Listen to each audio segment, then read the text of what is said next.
WBCS পরীক্ষাতে recently cut off খুব high যাচ্ছে। এটা নিয়ে বিস্তর অ্যানালিসিস গবেষণা অনেক তোমরা ইউটিউবে দেখেছো, আমি সে বিষয়ে যাব না।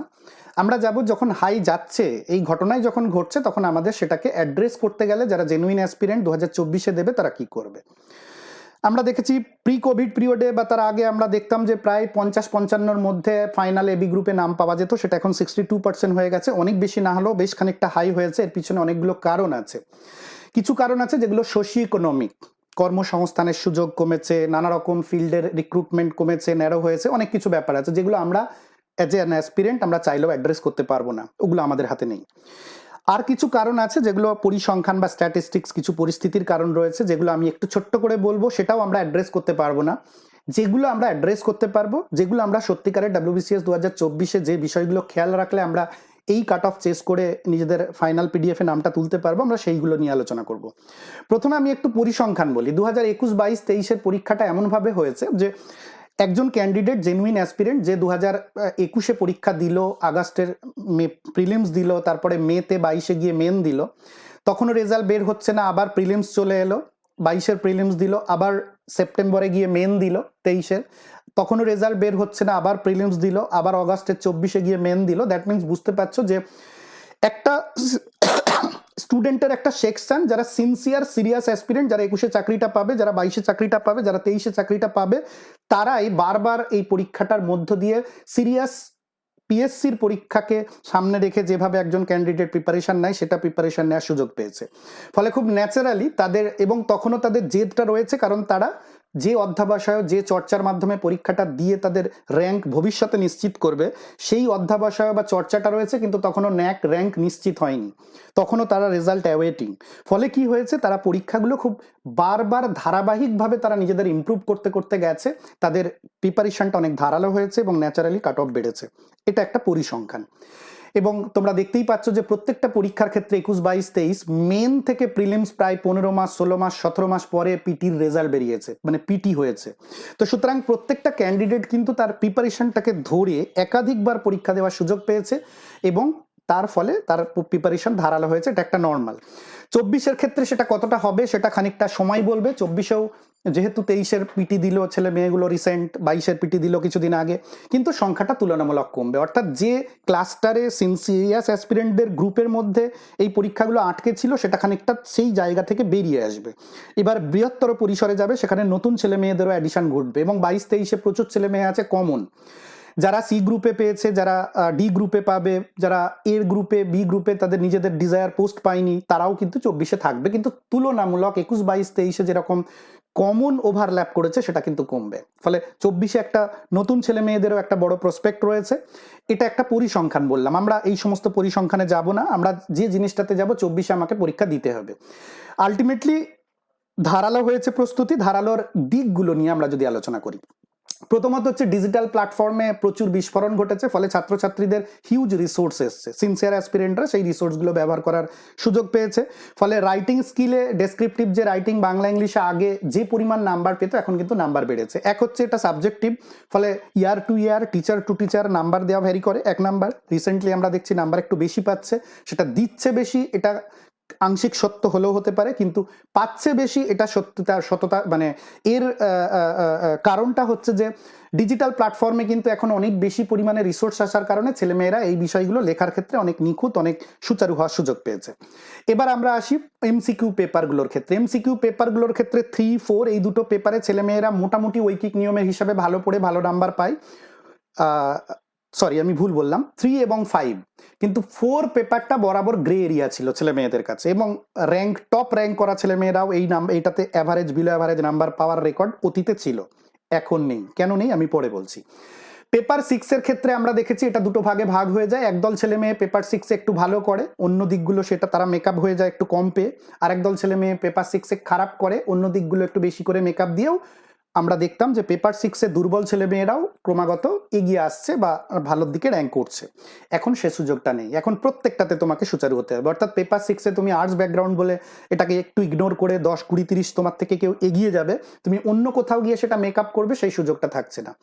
ফলে আমরা দেখছি যদি হাই কাট অফের ডাইরেক্ট প্রত্যক্ষ রিজন দেখি, আমরা পরোক্ষ রিজন তো অনেক বলেছি, সেগুলো আলোচনা হয়ে গেছে, এবং তার বাইরেও অনেক কিছু আছে, আমরা সেগুলো নিয়ে যাব না। প্রত্যক্ষ রিজন হচ্ছে তুমি পেপার 1-2-তে ভালো করবে, 3-তে ভালো করবে, 5-এ ভালো করবে, কিন্তু এতদিন 4 এবং 6-এ একটু খারাপ করেও, একটু খারাপ মানে কম্পারেটিভলি, যারা ওইখানে অন্যরা ভালো করছে তুমি অন্যদিকে মেকআপ করে চলে যেতে পারতে, সেই সুযোগটা আর নেই। ফলে পেপার 4-এর যে গ্রে এরিয়া, সেই এরিয়াটাকেও তোমাকে এখন এক্সপ্লোর করতে হবে, ডিকোড করতে হবে, as much as possible 10, 20, 30 number বাড়াতে হবে। পেপার 6-এর যে লিমিটেশন তোমার আছে এবং যারা খুব ভালো এখানে, তারা আরো একটু বেটার করতে হবে। কেন করতে হবে? কারণ এটা পুরোপুরি প্র্যাকটিস নির্ভর। তুমি পারো, এটা প্রস্তুতির মাপকাঠি নয়, কিন্তু তুমি সময়ের মধ্যে পারো, এটা প্রস্তুতির মাপকাঠি। তোমরা অনেক অ্যারিথমেটিক, অনেক রিজনিং দেখে একটু সময় দিলে কষে কষে স্টেপ বাই স্টেপ যেতে যেতে পেরে যাবে। সেটা কিন্তু প্রমাণ হয় না যে তুমি পেপার 6-এ প্রিপেয়ার্ড, কারণ এখানে যোগভাগ গুণ বিয়োগের বাইরে খুব বেশি কিছু লাগে না। তুমি প্রিপেয়ার্ড তখনই প্রমাণ হবে যখন তুমি হলের মধ্যে যে 3 ঘন্টা, তার মধ্যে গিয়ে তুমি পারছো কিনা। সুতরাং সেইটা প্রমাণ হবে তখন যখন প্রত্যেকটা অঙ্কের সাথে তোমার ব্যক্তিগত সম্পর্ক তৈরি হবে, প্রত্যেকটা প্রবলেমের সাথে তোমার ব্যক্তিগত একটা রিলেশন তৈরি হবে। এর জন্য হিউজ কিছু রকেট সায়েন্স নেই। 200 নাম্বার করে 10 বছরের প্রশ্নে 2000 নমুনা রয়েছে। এই 2000 নমুনার শুধুমাত্র অপশনগুলো মুখস্থ করে প্র্যাকটিস না করে যদি প্রতিটা প্রবলেমকে সলভ করো, তার স্টেপ বাই স্টেপ কি আছে সেটাকে যদি দেখো, that's enough to crack this paper 6। অর্থাৎ প্রতিটা PYQ এর প্রত্যেকটা প্রবলেম যদি তোমার কাছে একটা ভিজুয়ালি পিকচারের মতো তৈরি হয়ে যায়, কারণ ডেটাগুলো চেঞ্জ হয়, বাকি প্রবলেমের টাইপ চেঞ্জ হয় না। 2000 প্রবলেম মানে মোর দ্যান এনাফ। তো এই দুটো যে গ্রে জোন ছিল, 4 এবং 6 পেপার, এই গ্রে জোনটাকে অ্যাড্রেস করো আলাদা করে। আগেরগুলোও তো অ্যাড্রেস করবে, সেখানে সবাই করবে। এইটাতে আগে যে লেথার্জি ছিল তোমাদের একটু, এবং থাকা সত্ত্বেও যারা কোয়ালিফাই করে গেছিল, এখন কিন্তু সেই সুযোগটা নেই। এখন এই দুটো পেপারে তোমাদেরকে একটু অ্যাড্রেস করতে হবে। আমরা SI ক্লাসেসের পক্ষ থেকে এই দুটো পেপার নিয়ে একটু ভিন্ন রকমের প্রপারলি WBCS এর ওরিয়েন্টেশন থেকে লাইভ ক্লাস দেবো ইউটিউবে, যেটা আমি আগে কমিট করেছিলাম অনলি পেপার 4, এখন পেপার 6টাও ইনক্লুড করলাম, কারণ এই দুটো পেপারই হচ্ছে হাই কাট অফের জন্য রেসপন্সিবল। এটা কোনো রকম মানে আমি জানি যে WBCS এর আঙ্গিক, এর মধ্যে অন্য কোনো পরীক্ষার কোনো রকম ডাইমেনশন আসবে না, অনলি WBCS এবং ইন্টিগ্রেটেড অ্যাপ্রোচে পড়াটা তোমাদের জরুরি। পেপার 4 এবং 6 দুটোই কিন্তু প্রিলিমস মেন দুটোতেই লাগে, যদিও আমরা মেনকে টার্গেট করেই পড়বো, মেনের কোশ্চেন পেপারগুলোকেই টার্গেট করব। তো এটা আমরা নিয়মিত রেগুলার SI ক্লাসেসের চ্যানেলে দেব, এবং একেবারে ফুলি কমিটেড, প্রপারলি শিডিউল থাকবে। প্রত্যেক বুধবার, বৃহস্পতিবার রাত 10টার সময় এমন একটা টাইম আমরা অ্যাড্রেস করেছি, যে টাইমটাতে তোমরা রিলস দেখো, খাওয়া দাওয়ার পরে তোমরা ঘুমাতে যাও, যে টাইমসটা তোমাদের ইউটিউব ঘাঁটতে ঘাঁটতে সময়, স্ক্রোল করতে করতে সময় পার হয়ে যায়, এই টাইমটাতে তোমরা নিজেদের সাথে কানেক্ট করে নেবে। এইখানে আমরা যেটা করব, এই গ্রে এরিয়াটাকে যতটা সম্ভব ডিকোড করার, এক্সপ্লোর করার চেষ্টা করব PYQ কে প্যারামিটার করে। আর অ্যারিথমেটিক রিজনিং এর ক্ষেত্রে একদম 2023 থেকে পুরো কোশ্চেন পেপার ধরে ধরে আমরা প্রত্যেকটা জিনিসকে প্র্যাকটিস করব।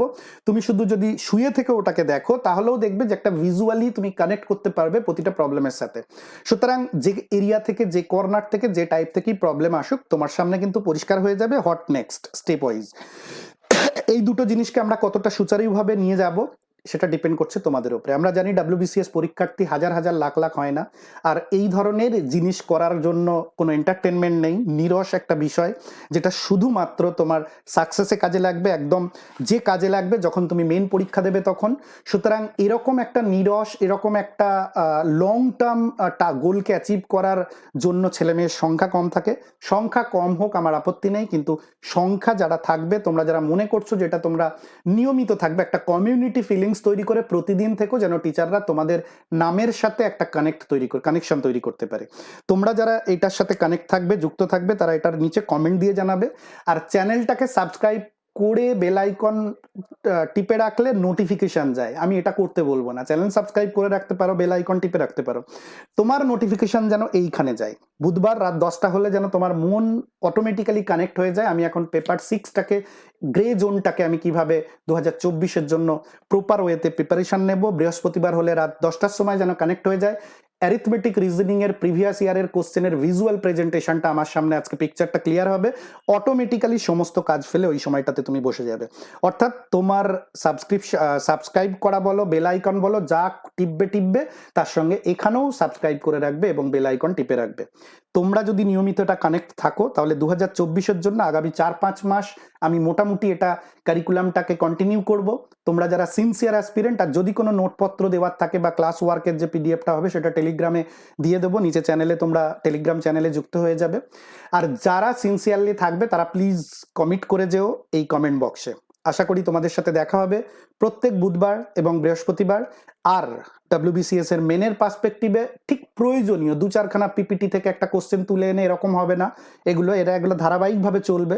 ক্লাস শেষ হবে, পরের দিনে ঠিক তার পরের জায়গা থেকেই শুরু হবে, এভাবে কমিটমেন্টের সাথে পুরো ক্লাসগুলো হবে। আগামী দিনে আরও এই রকম যে জিনিসগুলো অ্যাভেলেবেল নয়, যে জিনিসগুলো প্রচলিত অর্থে যে জিনিসগুলো WBCS এর একজন অ্যাসপিরেন্ট পাবে না কোথাও, সেই রকম আরও কিছু ইনিশিয়েটিভ নেওয়ার থাকলে আবার তোমাদের চ্যানেলে জানাবো। আপাতত SI ক্লাসেসের সাথে প্রতি বুধ এবং বৃহস্পতিবার রাত 10টা। সবাই ভালো থেকো, শুভেচ্ছা নিও।